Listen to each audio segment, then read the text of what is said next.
Ողջույն, այսօր խոսելու ենք հաստաղեկի քաղցկեղի մասին եւ տաղավարում հյուրընկալել ենք Վանարջյանի անվան ուռուցքաբանության ազգային կենտրոնի որովայնային եւ էնդովիրաբուժության բաժանմունքի ուռուցքաբան Արմեն Նիկողոսյանին։ Բարև ձեզ։ Բարև ձեզ։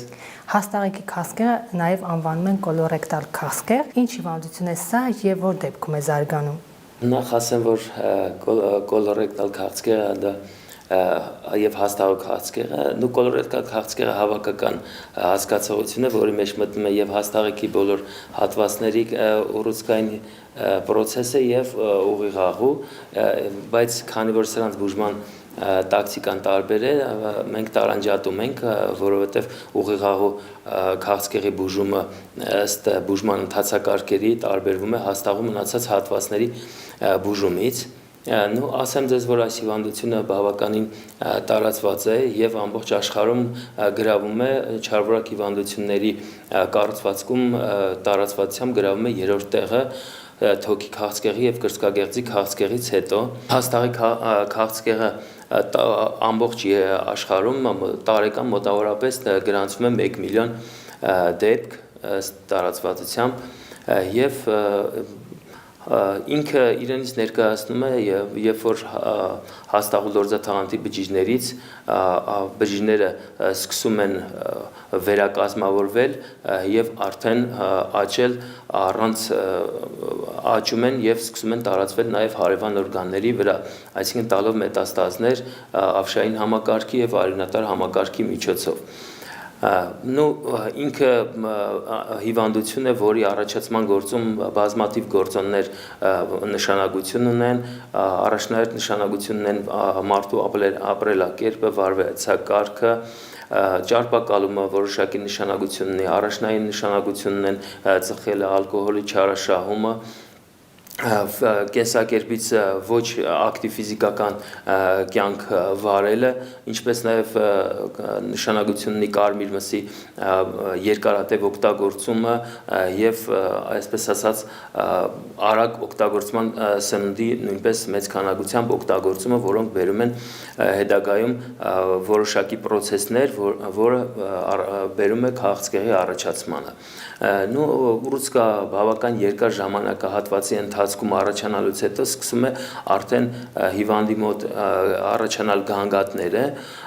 որի գանգատները կարող են տարբեր լինել, առաջնահերթ հիմնական գանգատը դա լինում է, երբ որ կղանքի մեջ հայտնաբերվում է արյուն, լորձային բնույթի արտադրություն, սկսում է մարսողության դիսպեպտիկ երևույթներ, կախված նրա հետ, որ ուռուցքը մեծացնելով սկսում է փակել աղու լուսանցքը, որը բերում է արդեն փորկապության, որին կարող է հաջորդել նաև լուծը, սրտխառնոց, ընդհանուր թուլություն, որոշ դեպքերում ախորժակի բացակայություն, քաշի կորուստ եւ բնականաբար արդեն նեղացումը, երբ որ ավելանում է, նոր սկսում են հիվանդները դիմել բժշկի։ Ընդհանրապես մեծ մասը արդեն երբ որ դիմում է բժշկի այդ գանգատների առկայության ժամանակ հիվանդությունը մեծ մասամբ հայտնաբերվում է երրորդ եւ չորրորդ փուլերում, երբ որ արդեն բուժումը դառնում է արդեն դժվար process, որովհետեւ առաջի երկրորդ փուլերում կարելի է արմատական կամ ավելի քիչ ինվազիվ մեթոդներով գնալ վիրահատության եւ ստանալ բավական լուրջ արդյունքներ, արդեն բնականաբար երրորդ եւ չորրորդ փուլերում արդյունքները շատ ավելի վատն են լինում, հիվանդները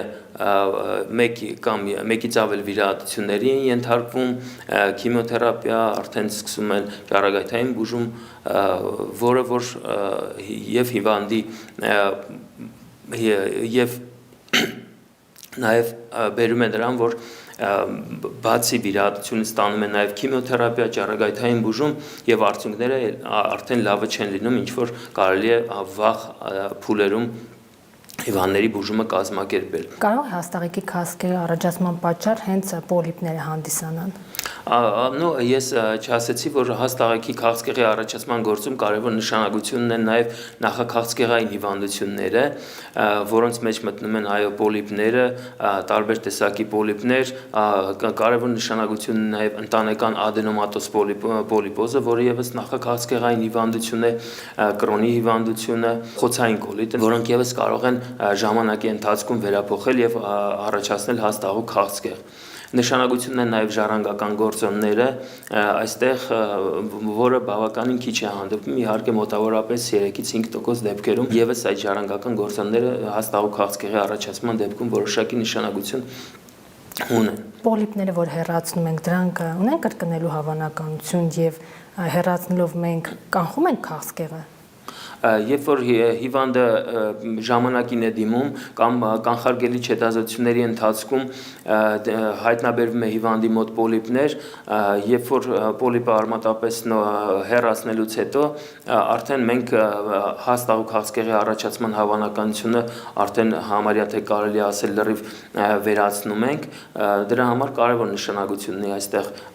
ժամանակին դիմելը եւ կոլոնոսկոպիկ հետազոտություններ անցկացնելը։ Նու ասեմ ձեզ, որ կարևոր նշանակություն ունի այո կանխարգելման համար եւ սկրինինգը եւ կանխարգելումը, դրանց հիմնականում երբ որ անցկացնում են կղանքի մեջ թաքնված արյան հայտնաբերումը եւ կղանքի իմունոքիմիական անալիզները, տեստեր են, որոնք որ վաղաժամկետ արդեն հայտնաբերվում է կղանքի մեջ, եթե արյուն, նշանակում է, որ այնտեղ հաստաղակում գոյություն ունի որոշակի process, որը բերել է դրան։ Դրանք հենց այդ նախաքաղցկեղային հիվանդություններն են, պոլիպները եւ ուռուցքն է վաղ փուլում։ Դրա համար այդ տեստերը կարևոր նշանակություն ունեն եւ այսօր ես գիտեմ, որ մեր առողջապահության նախարարությունը անցկացնում է այդ տեստերը մի քանի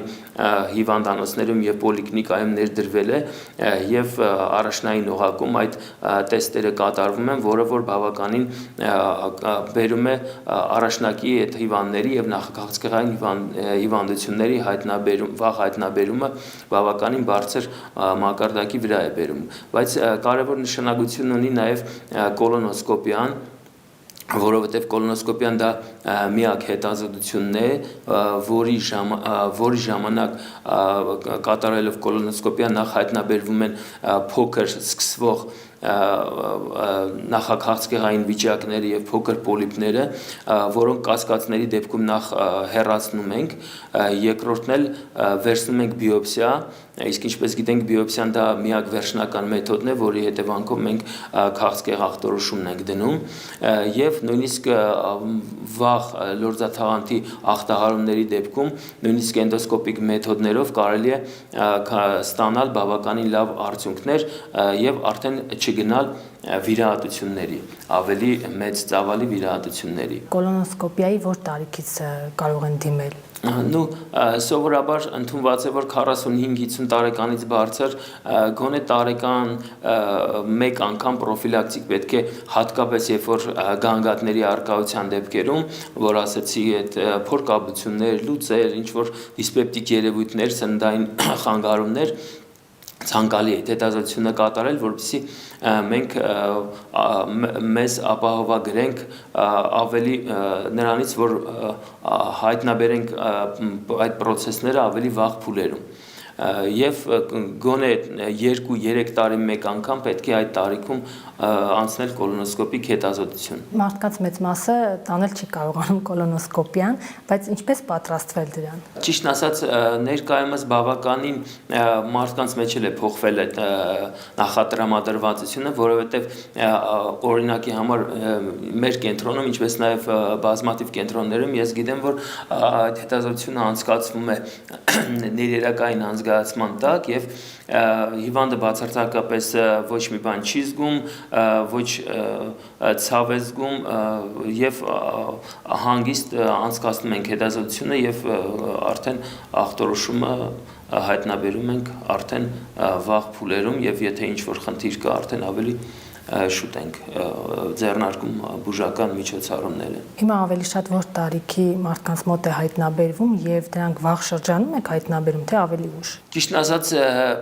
ըստ ստատիստիկ տվյալների կարելի ասել վաղ շրջաններում դեպքերը բավականին քիչ են, երբ որ նմանատիպ մարդիկ պրոֆիլակտիկ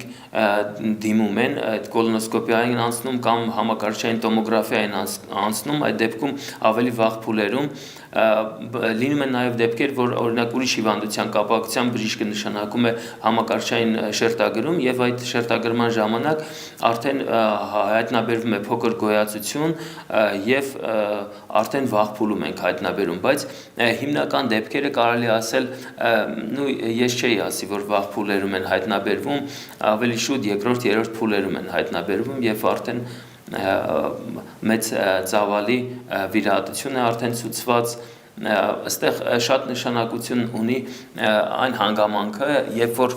հիվանդը դիմում է ուշացած դեպքերում եւ քանի որ աղիքի լուսանցքը փակվելուց հետո առաջանում է արդեն անհրաժեշտություն երկու էտապանի վիրահատության, երբ որ առաջի էտապում գնում ենք ուռուցքը հեռացնելուց հետո արհեստական սրբան է ձևավորվում, որից հետո արդեն որոշակի ժամանակից հետո հիվանդը նորից ենթարկվում է կրկնակի վիրահատության եւ նոր վերականգնվում է ստամոքսային տրակտի ամբողջականությունը եւ հետագայում նույնիսկ հիվանդները արդեն ուշ փուլերում ստանում են քիմիոթերապիա, ճառագայթային բուժում, հատկապես քաղցկեղի ժամանակ, որը եւ դա ֆինանսական մեծ ներդրումներ է արդեն պետության կողմից, որը քանի որ մեր մոտ պետպատվերի շրջանակներում է կատարվում եւ հիվանդն է կլինիկայում բավական երկար անցկացնում դրա համար իմ խորհուրդը որ միանշանակ նույնիսկ չնչին գանգատների արկայության ժամանակ դիմել բժշկի եւ անցնել համապատասխան այդ հետազոտությունները եւ զննումը, առաջնային զննումը, որը կբերի նրան, որ հիվանդությունը արդեն հնարավոր կլինի ախտորոշել վաղ փուլերում։ Համակարգչային շերտագրումից խոսեցիք, կա տեսակետ, որ ռենտգենը եւ այդ կատե ասվածը հենց հաստաղիկի քաղցկեղի առաջացման պատճառ կարող են լինել, բայց MRT-ն ոչ։ Ճիշտն ասած, դրանք տարբեր հետազոտություններ են իհարկե, ռենտգեն հետազոտությունը եւ համակարգչային շերտագրումը իրենց ներկայացնում են ռենտգեն այդ ճառագայթում որոշակի, բայց այսօրվա տեխնիկան այդ ճառագայթային ծանրաբեռնվածությունը այնքան չնչին է, որ դրանք չեն կարող առաջացնել որոշակի խնդիրներ հիվանդի մոտ։ Իսկ MRT-ն ընդհանրապես ճառագայթային բան չունի, ինքը մագնիսական ռեզոնանսային տոմոգրաֆիա է կոչվում, որը մագնիսական այդ դաշտի միջոցով է կատարում այդ հետազոտությունը, բայց բոլոր դեպքերում այդ փոքր ճառագայթումը չի կարող առաջացնել չարորակ հիվանդություններ հիվանդների մոտ։ Չինացիները 2024 թվականին ուսումնասիրություն էին կատարել, բայց մկների վրա դեռ նշում են, որ քրոնիկ սթրեսը կարող է հաստաղիկի քաղցկեղի պատճառ լինել, որովհետև ըստ նրանց աղիքների օգտակար բակտերիաների թիվը նվազում է։ Հավանական է սա։ Ստրեսային գործոնը որոշակի կարող է նշանակություն ունենալ, բայց ավելի շատ ես հակված եմ այն գործոնները, որոնք որ ես ասացի, դրանք այդ նախաքաղցկեղային հիվանդությունները, կենսակերպը, ապրելակերպը, ծխելը, ալկոհոլի չարաշահումը, պասիվ ֆիզիկական վիճակն են հիմնականում բերում։ Բայց ստրեսը բոլոր դեպքերում կարա ինչ-որ փոփոխություններ բերի, որը նպաստող ինչ-որ։ Դուք խոսացիք կարմիր մսի մասին, դե մեր իմացած տավարի միսը։ Հայերը շատ են օգտագործում, բայց կա չափ, այսինքն մեկ ամսվա մեջ ինչքան պետք է օգտագործեն, որ վերջում նման խնդիրներ չառաջանա։ Կոնկրետ չափ դժվարանում եմ ասել, ինչ-որ չափ կա դրա հետ չէ, բայց չարաշահումը հաստատ կբերի, որովհետև դրանք այդ նիտրոզ ամիններ, այդ միացություններ են առաջանում այդ կարմիր մսի հատկապես տապակելու ժամանակ, որոնք որ կարան բերեն ստամոքսային տրակտի այդ որոշակի փոփոխությունների բջիջների մակարդակով, որը հետագայում կարա նախաքաղցկեղային եւ քաղցկեղ առաջացնել, այդպիսի վիճակների բերել։ Թութքը եւ աղիքների բորբոքումները եւս հանգեցնում են քաղցկեղի։ Թութքը ոչ, բայց խոցային կոլիտը, որը իրենից ներկայացնում է բորբոքային հիվանդություն, կարա ինքը հանդիսանում է արդեն նախաքաղցկեղային հիվանդություն եւ ժամանակին չբուժվելու երկարատև տառապելու դեպքում հնարավոր է ինքը բերի հաստաղիկի քաղցկեղի առաջացման։ Եթե հայտնաբերվել է հաստաղիկի քաղցկեղը, ինչպես են բուժում, մասնատում են, հեռացնում են, ինչպես է կատարվում։ Ну, քանի որ հաստաղիքը ունի տարբեր հատվածներ, կույր աղիք, վերել հաստաղի, հաստաղուլի արթային անկյուն, միջածիկ հաստաղի, փայծաղային անկյուն, սիգմայաձև աղի, վիրահատական միջամտությունների ծավալը կապված է նրանից, թե ուռուցքը որ ինչ տեղակայում ունի, այսինքն հաստաղով որ հատվածում է տեղակայված, այս դրան էլ գոյություն ունեն վիրահատական արդեն տարբեր միջամտություններ, այսինքն ծավալներ, որոնք որ օգտագործվում են տվյալ տեղակայման դեպքում հաստաղիքի օրինակի համար հաստաղիքի ձախակողմյան կեսի դեպքում հատկապես երբ որ ուղեկցվում է անանցաներությամբ արդեն անհրաժեշտություն է առաջանում կրկնակի ոնց որ ասացի վիրահատությունների երբ որ առաջին էտապով աղիքը դուրս է բերվում արհեստական սրբանի ձևով ավելի շատ հաստաղիքի ձախ կեսի իսկ աջ կեսի դեպքում նմանատիպ վիրահատությունները ավելի քիչ են իրականացվում Աղիքը այսքան մասնատվում է։ Աղիքը մասնատվում է եւ դրվում է անաստամոզ, այսինքն բերանակցում տանող եւ բերող գալարների միջև վերականգնում է աղիքի ամբողջականությունը եւ սերնդի անցումը։ Բուժարուն այդ վիրահատությունից հետո ինչ խնդիրների է բախվում, ինչ դժվարություններ են առաջանում մոտ։ Առանձնապես որ ասեմ ինչ որ դժվարությունների է, դա ստանդարտ վիրահատական միջամտություններ են, որոնք ինչպես ամեն վիրահատություն ունի իր բարդությունը, բայց բարդությունները առանձնապես շատ չեն, հատկապես հիմա ամբողջ աշխարհում բավականին լայնորեն, ինչպես նաև մեր կլինիկայում տարածված է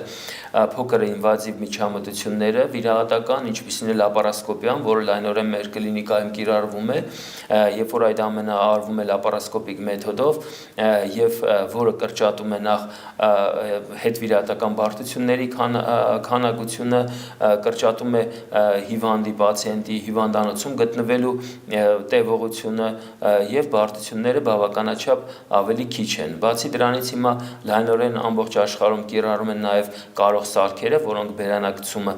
իրականացում են արդեն ապարատների միջոցով, որոնք եւս բավական մեծ տոկոս դեպքերում կրճատում են հետվիրահատական բարդությունները, ինչպիսին են օրինակ անաստամոզի կարերի անբավարարությունը, խուղակների առաջացումը, արյունահոսությունների առաջացումը Ընդհանրապես կյանքը գնում է առաջ եւ բարձր տեխնոլոգիաները այսօր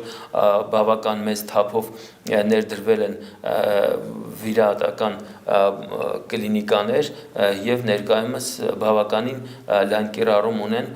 այդ փոքր ինվազիվ միջամտությունները նույն ձևի կարելի ասել, ասենք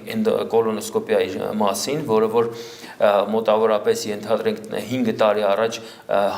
հանդիսանում էր կամ ավելի շատ մաքսիմում 10 տարի առաջ ինքը որպես միայն ախտորոշիչ միջամտություններ համարվում, այսօր կոլոնոսկոպիան դա ոչ միայն ախտորոշիչ մեթոդ է հանդիսանում, այլև նաև բավականին բուժման մեթոդ է, որը կիրառվում է էնդոսկոպիկ դիսեկցիաներ են արվում կոլոնոսկոպի միջոցով այդ ուռուցքների հեռացման դեպքում արվում են պոլիպեկտամիաներ եւ բավական այլ միջամտություններ, որոնք եւ հետօպերացիոն տրավման են փոքրացնում եւ հիվանդի բաժանմունքում մնալու տևողությունը եւ բարդությունները։ Ուռուցքի հայտնաբերման դեպքում բուժումը միշտ վիրահատական է, թե կա նաեւ դեղորայքային բուժում։ Ասեմ ձեզ, որ ուռուցքի փուլավորումից կախված է բուժման տակտիկան, եթե օրինակի համար առաջին փուլի դեպքում, երբ որ ավշային հանգույցներում օրինակ չկան ուռուցքային բջիջներ, այսինքն մետաստազներ, այդ ժամանակ երբ որ դու անում ես արմատական վիրահատական միջամտություն, այլևս անհրաժեշտություն չի առաջանում քիմիոթերապիայի կամ ճառագայթային բուժման։ Իսկ արդեն ավելի ուշացած փուլերում, երբ որ ավշային հանգույցներում արդեն կան ուռուցքային բջիջներ, այդ ժամանակ բնականաբար միայն սահմանափակվել վիրահատական միջամտությունը եւ հնարավոր չի, արդեն մեզ օգնության են գալիս քիմիոթերապիան, ճառագայթային բուժումը, որը բուժումը արդեն հիվանդի բուժումը դառնում է ավելի երկարատև եւ ավելի դժվարին եւ արդյունքները բնականաբար շատ ավելի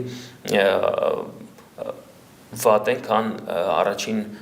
վաղ փուլերի դեպքում ավելի շուտ Այդ մետաստազներից խոսեցիք, դրանք աղիքի սահմաններից դուրս գալիս են։ Ну, այո, մետաստազը, երբ որ ուռուցքային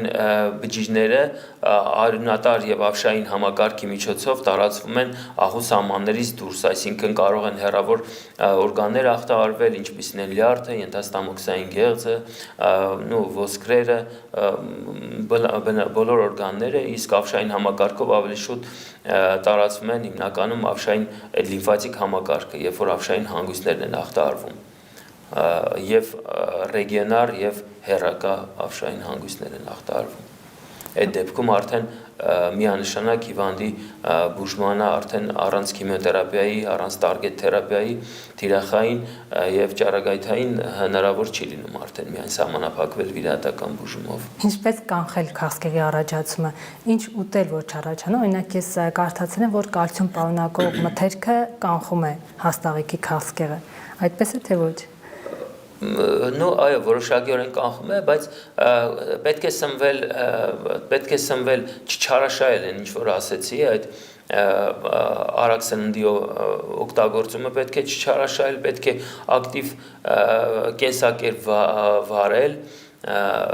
պետք է ճարպակալումից խուսափել, որը եւս հանդիսանում է ուռուցքի առաջացման ինչ որ պատճառներից մեկը, եւ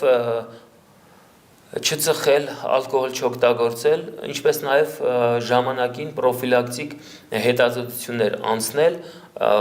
որոնք կբերեն, եթե ինչ-որ խնդիր լինի, վաղ հայտնաբերման, եւ բնականաբար այդ ժամանակ արդեն բուժման արդյունքները բավականին լավ են։ Կան հիվանդություններ, որոնք հաստաղիկի քաղցկեղ են առաջացնում։ Այդ հիվանդությունները, ասացիք, նախաքաղցկեղային հիվանդություններն են, դրանք ադենոմատոզ պոլիպներն են, կրոնի հիվանդությունն է, դա խոցային կոլիտն է եւ ընտանեկան պոլիպոզ կոչվում է, երբ որ բազմաթիվ հաստաղ տարբեր հատվածներում պոլիպներ են լինում, որոնք կարան հետագայում չարվորական։ Դիաբետը։ Ну, դիաբետը չէ, ասի որ ինչ որ նախաքաղցկեղային հիվանդություն է։ Շնորհակալություն։ Ընտրեմ, ես եմ շնորհակալ։ Մենք զրուցում էինք Վանարջյանի անվան ուռուցքաբանության ազգային կենտրոնի որովայնային եւ էնդովիրաբուժության բաժանմունքի ուռուցքաբան Արմեն Նիկողոսյանի հետ։